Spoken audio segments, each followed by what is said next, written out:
الرحمن الرحيم ظهر الفساد في البر والبحر بما كسبت أيدي الناس ليذيقهم بعض الذي عملوا لعلهم يرجعون قل سيروا في الأرض فانظروا كيف كان عاقبة الذين من قبل كان أكثرهم مشركين فأقم وجهك للدين القيم من قبل أن يأتي يوم لا مرد له من الله يومئذ يتصدعون من كفر فعليه كفره ومن عمل صالحا فلأنفسهم يمهدون ليجزي الله الذين آمنوا وعملوا الصالحات من فضله إنه لا يحب الكافرين صدق الله مولانا العظيم. دا اللہ فرمائی دا انکی مشرکانو د مکې معظمې دور دی او په ډیر عروج کې دي او په ډیره چپه کې دي. نو الله رب العزت د شرک او د کفر هغه مضرات او هغه نقصانات ذکر کړي چې د شرک او د کفر او د ګناهونو د وجې نه خدا دنیا ورانی دا څومره فسادات چې دي او دا څومره جګړې چې دي او دا څومره مصیبتونه چې دي او دا قاتونه دي او دا بارانونه نه کېږي د دې ټولو جړ کفر او شرک دی او د دې ټولو جړ ګناهونه دي. نو په دې آیات کې الله رب العزت د مسلمانانو توجه دې طرف ته راړی چې شرک او کفر په دنیا کې لویه دهشتګردي کفر دی او لویه دهشتګردي شرک دی کم چې کفارو کې دواړه پراته دي. نو فرمایي ظهر الفسادو ظاهر شوی دی او خور شوی دی فساد، تخریبکاری، بیدینی، بدعملی، بدچلنی، قحطونه، ګرانی، ټکسونه، بیدینی، فحاشی، عریانی، دا ټول د فساد لاندې پراته دي. خور شوی دی فساد په اوچه کې والبحر او په لونده کې او بلکې اوس په دې فضا کې فساد خور شوی دی او دا فساد چې په اوچه او لونده کې خور شوی دی او اوچه او لونده دواړه په خپل لپیټ کې اغیستې ده دا په سبب بما کسبت ایدی الناس، دا په سبب د هغې شرک او کفر او په سبب د هغه معصیتونو او ګناهونو کسبت ایدی الناس چې کسب کوي هغې له لاسونه د خلکو. دا د خلکو د خپل عمل نتیجه ده، دا د دغه شرک او د کفر او د بېدینۍ او د بدعملۍ نتیجه ده او دا الله رب العزت داسې د دې شرک او د کفر د نحوست او د بدبختۍ د وجې نه الله رب العزت په دې خلکو باندې تکلیف راولي دې دپاره چې که دی د خپل شرک او د کفر نه او د بېدینۍ نه قلار شي. لیذیقهم بعض الذي عملوا، دې دپاره چې اوسکوي الله پاک دې مشرکانو او کافرانو دې دنیادارو ته بعض الذي وبال د بعضې هغه ګناهونو عملو چې دوی کړي دي. الله رب العزت یو قوم ته تمام سزا، یو تن ته تمام سزا د تمامو ګناهونو په دنیا کې نه ورکوي، بلکې الله رب العزت د بعضو ګناهونو سزا قوم ته او خلکو ته ورکوي او د ګناهونو پوره سزا کامله په کامله باندې دا په آخرت کې، دا په آخرت کې. او د دې بعضې ګناهونو په وجه الله تعالی خلق ولی نشي، ولی په قاتونه راولي، ولی په ګرانې راولي، ولی په دا فسادات راولي، قتلونه وغیره، لعلهم یرجعون. کېدای شي چې دا خلک د خپلې شرک او کفر نه، د خپلو معصیو او د ګناهونو نه او د الله او د رسول د خلاف ورزۍ نه واپس شي. دا دې دپاره بیا الله رب العزت د مشرکانو د مکې ته دا وایي چې ستاسو نه مخکې قومونه تیر شوي دي او هغه قومونو ته پیغمبران راغلي، هغوی ته آسماني هدایات راغلي، لیکن هغوی پس پوش غورځولي او شاته یې اچولي وو. الله هغوی سره څه کړي دي؟ نو لږ روان شئ پر ځمکه کې او په سوچ او فکر باندې پر ځمکه کې وګرځئ او د عاد او د سمود هغه کنډرات وګورئ چې عاد څومره زورور قوم په دنیا کې تیر شوی دی، سمود څومره بادر قوم په دنیا کې تیر شوی دی. الله ورسره څه کړي دي؟ هغه کنډرات وګورئ، کنه لاړ شئ د هغوی په وران شو په هغه ورانو کورونو په هغه ورانو علاقو کې چکر یې ولګوئ او د عبرت په نظر باندې ورته وګورئ چې دا قومونه ولې الله مسمار کړي دي، ولې تباه کړي دي. دا یې ځکه تباه کړي دي چې دا کم کفر تاسو کوئ نن، دا کم شرک کوئ تاسو، دا کم ګناهونه چې تاسو نن کوئ دا دغه خلکو هم کول. قل اوایا پیغمبره سیرو فی الارض، زئی پزمکا کې چکرې ولګوئ. نو دا امر د اباحت لپاره دی. پزمکا کې چکرې وهل دا امر مباح دی، په دې کې نه ثواب شته دی او نه پکې عذاب شته دی.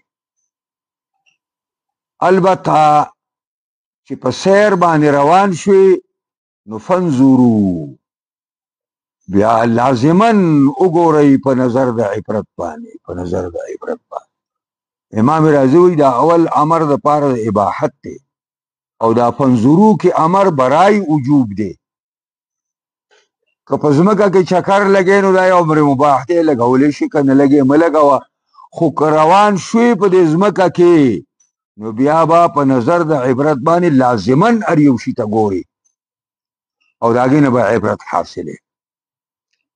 او داسې د لاوبالي خلکو، د کم عقلو، د بې عقله خلکو په شان باندې به په زه کې او په ها کې به منډې نه وې چې ته په سیر او سیاحت روانې او هغه صرف د تماشې لپاره ته روانې. نه، فنظرو، پس وګورئ په نظر د عبرت باندې لازمن کیف کان عاقبة الذین من قبلو، څرنګه و آخر انجام دا کسانو چې دې قریشو نه مخکې په دنیا کې تیر شوي دي. د عادیانو سمودیانو تاریخ وګورئ. کان اکثرهم مشرکین، او اکثریت د مخکنو خلکو مشرکان. دا مخکنی قومونه چې مسمار شوي دي په دې کې د مشرکانو اکثریتو او همدغه شرک د نحوست او د بدبختۍ د وجې نه دغه قومونه تباه او برباد شوي دي. نو قریشو، تاسو نن د بت پرستۍ نه ولې ځان نه ساتئ؟ تاسو د شرک نه ځان ولې نه ساتئ؟ تاسو د الله او د رسول د مخالفت نه ځان ولې نه ساتئ؟ تاسو د ګناهونو نه پرهیز ولې نه کوئ؟ کنه دا انجام به ستاسو. نو د هغې یو دچکا الله تعالی قریشو ته په بدر کې ورکړه چې 80 صنادید قریش لوی لوی سرداران ته مسلمانانو ووجل او د قلیب بدر کوی ته واچول. هغه نشه ماته شوه. اوس الله رب العزت پیغمبر ته وایي چې کله دنیا د فساد نه ډکه شي او هر طرف ته فساد او فساد شي او هر طرف ته ګناهونه او ګناهونه شي او هر طرف ته شرک او کفر شي، نو ستا کار به څه وي؟ فاقم وجهک للدین القیم، پس ادریږه ته برابر کا، سیده کا خپل مخ، یعنی خپل ځان، للدین القیم، هغه دینی مستقیمه ته چې اسلام دی چې خلک په ګندګو کې سر شو ته یک سر د هغې نه راواوړه او د الله دین ته پوره توجه ورکا او د الله تعالی په دین باندې پوره ځان کلک کا کمال خدا دی چې دا دنیا سیلاب اګیستی او ته پکې ځان له لامبو وې یو طرف ته وځې دا دنیا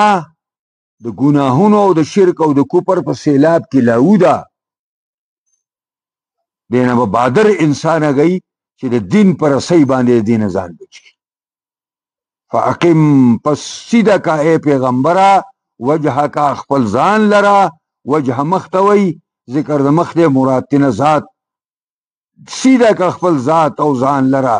للدین القیم هغه دینی مستقیمتا او دا تیارې ته وکا من قبل ان یأتی یوم لا مرد له من الله مخکې دراتلو د هغه ورځې نه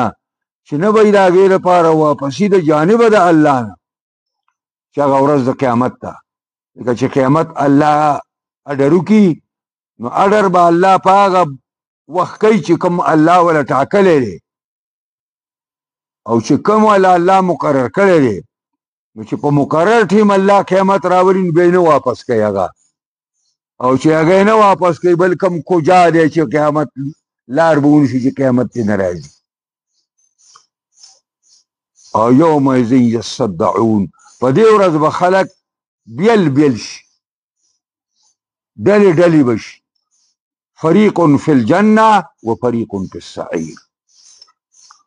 یوه ډله به جهنم طرف ته لاړه شي او یوه ډله به جنت طرف ته لاړه شي د الله والا خلق او د الله تابعدار او خدا پرست خلق دا به جنت ته لاړ شي دنیا پرست خلق جاه پرست خلق او مشرکان او کافران او بیدین او مجرمان دا به جهنم ته لاړ شي نو یومئذ یصدعون معنا دا ده چې په دغه ورځ باندې خلک تفریقې بشي ډلې ډلې بشي یوه ډله به جنت والی یوه به د جهنم والی اوس دا څوک چې کفر کوي او څوک شرک کوي نو د دې ضرر الله تعالی ته نه رسي د الله دین ته نه رسي دا دی په خپل لاس باندې په خپل تبرګي باندې خپل خپې وي دا کافر دی دا ګناهګار دی د دې مثال دا سړی چې تبرګي راوړي دا خپل خپې په خپل پکټ کوي ومن کفر چا چې انکار وکړو کفر وکړو فعليه کفره پس په ده باندې بنده دا سزا د دې کفر د دې کفر نقصانات به عمده ته رسي د دې کفر سزا به عمده ته رسي د دې د کفر د وجې نه د الله په دین کې دومره کمې نشي راکړی او من عمل صالحا چا چې نیک عمل وکړو درسته لارې واخیسته په اسلام باندې روان شو په اسلام باندې پوره کاربند شو او اسلامي خپل دین او مذهب وګاڼه او د دې ترقۍ او د رایج کولو لپاره جد و جهد وکړو فلانفسهم یمهدون پس دوی د خپلو ځانونو لپاره لار هموارئ جنت ته یمهدون معنی دا ده دوی په جنت کې ځان له آرام او اسایش لګیا دی تیاری دا ته چې دلته مونځ کې دا ته روژه نیسې دا ته زکات ورکې دا ته حج کې دا ته جهاد کې ته نیکۍ کارونه کې دا ته لګیا یې ځان له په جنت کې ځای تیاری هلته کمر یا والی او هواری سه او په هغې باندې ځان له یو ښایسته آبادي کې او په هغې باندې یو زبردست باغ لګې او په هغې باندې زبردست نعمتونه هلته ځان له تیاری چې انشاءالله زه را روان یم چې دا زما د راتلو نه مخکې دا ځان له تیار کړه دقسې د جنتي او د نیک عمل والا خلکو دغه کار دی چې دوی لګیا دی ځان له جنت ته لار تیاری او په جنت کې ځان له بسترې خورئ او ځان له چې کوم یمهدون اصل کې دې ته وایي چې سړی خپله بستره وغوړئ او بیا څادرګۍ راوالې وې څنډې چې بلې باندې خس خشا خوبنۍ چې هسې نه بیا پې زه سملم او بیا مې ډډې خوږوي نو دې ته تمهید وایي. نو دغه چې دي نیکان خلک هغوی ځان له لار همواروي، هغوی ځان له خپل په جنت کې تیارې کوي او په جنت کې سامان او اسباب د آرام ځان له مهیا کوي او موجودی او کسب کوي. دا د دې لپاره لیجزي الذین آمنوا وعملوا الصالحات من فضله چې بدله ورکړي الله کسان له چې ایماندار دي او عمل د نیکو کوي من فضله د خپلې مهربانۍ نه، د خپلې مهربانۍ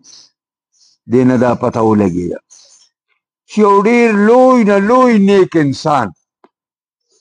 هغه هم په خپل عمل جنت ته نشي تللی، هغه هم د الله په فضل باندې ځي. یو ځل نبی علیه السلام ملګرو ته وویلې صحابو سم خیال دی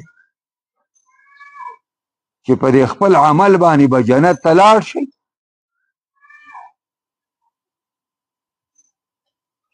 نبی علیه السلام هغه الله او رسول ښه پوهېږي نو نبی علیه السلام ورته ویلې نه شئ تللی، په خپلو نیک عملونو باندې جنت ته نه شئ تللی. صحابه ورته وویل چې یا رسوله تاسو وی زه هم نشم تللی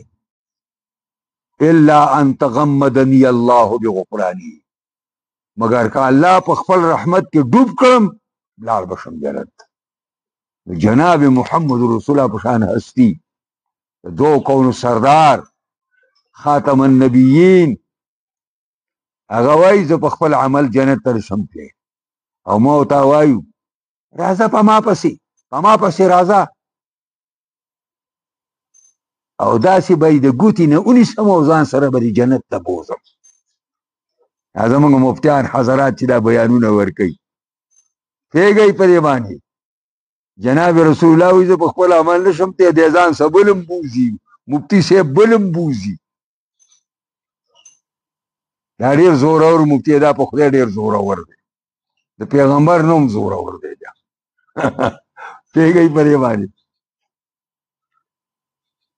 یاره هلته دا نه چلېږي،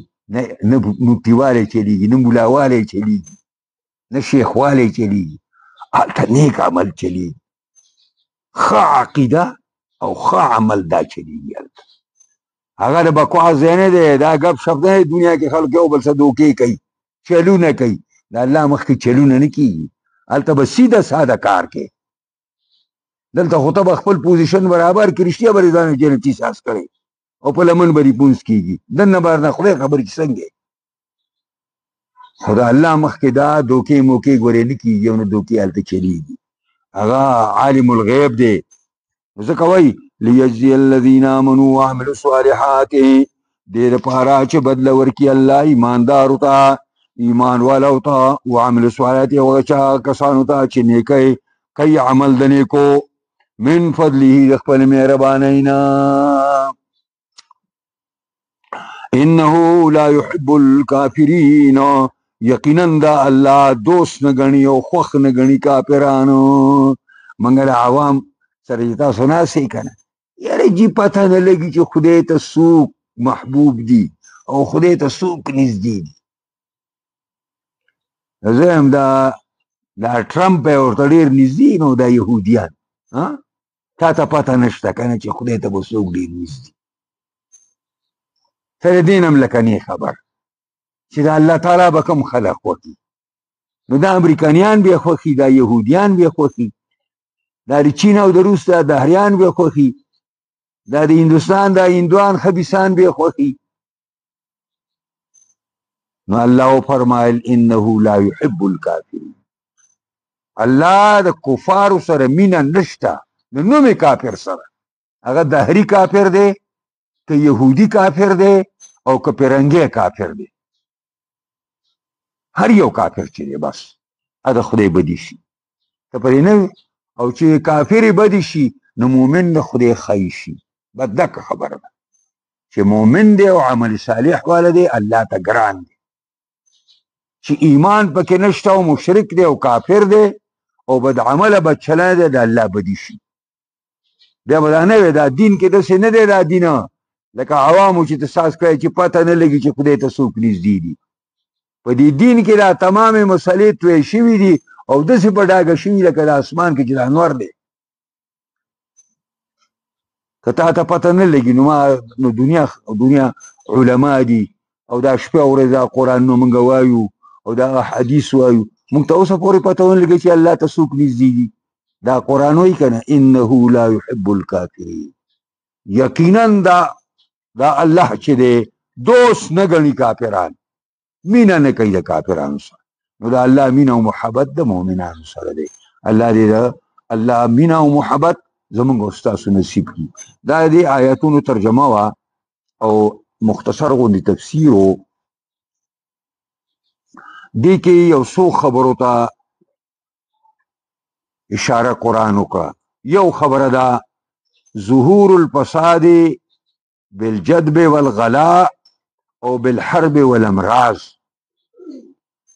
دا خوریدل د فساد د قحط په صورت کې د ګرانو په صورت کې د بیمارو د دردونو د زخمونو په صورت کې دا د الله رب العزت د عادت مطابق دا ظهور د فساد دا د دین راغلی چې د خلکو په عقیدو کې فساد راغلی په شرک او په کفر باندې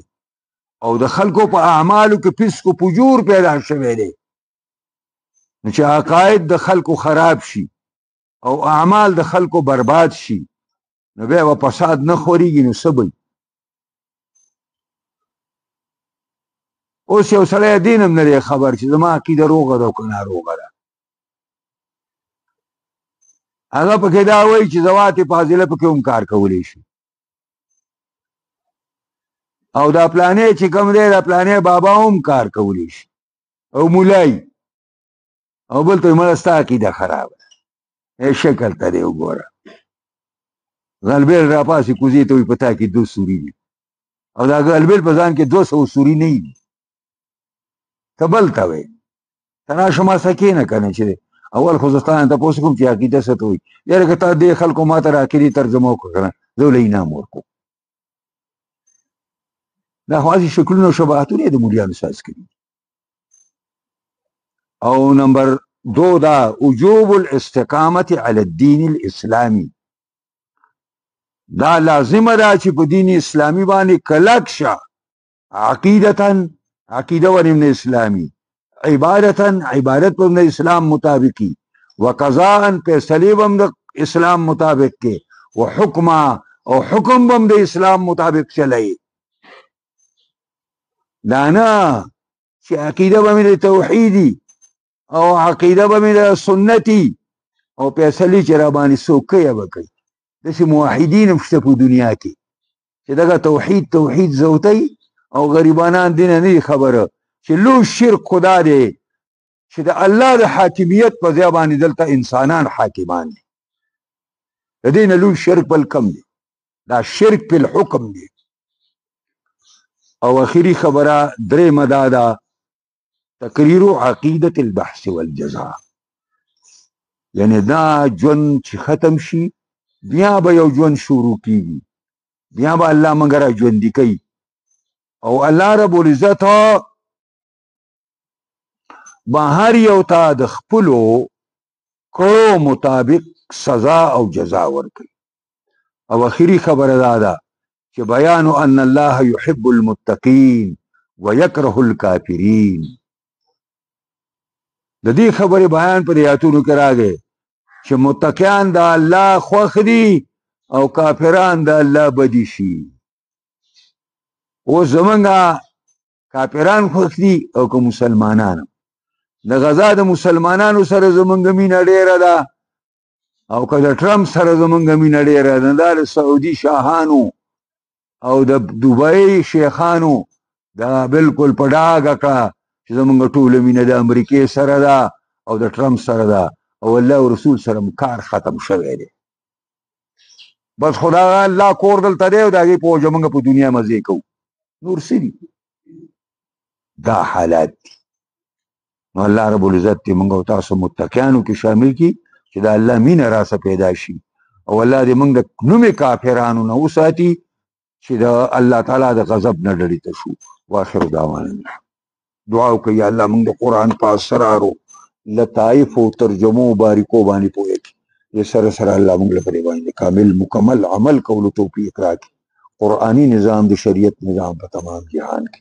خاص کر پاکستان کې راولي. دې له څوک کار کوي کامیابي کې، څوک مخالفت کوي هدایت ورته وکړي، که بدقسمته یې تباه کړي. الله زموږ ټولو نه راضي شي، مشکلات دنیا او د آخرت هم حل کړي، ګناهونه معاف کړي،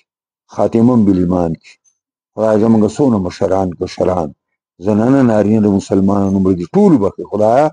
څونه د مسلمانانو بیماران دي ټول ته شفا کامله عاجله ورکړي. څونه په دنیا کې مظلوم مسلمانان دي الله د ظالمانو کافرانو دهریانو صلیبیانو نه محفوظ او مامون کې. خدای زموږ ټول په حالت رحم وکړي. خاتمه زموږ ټول په صلی الله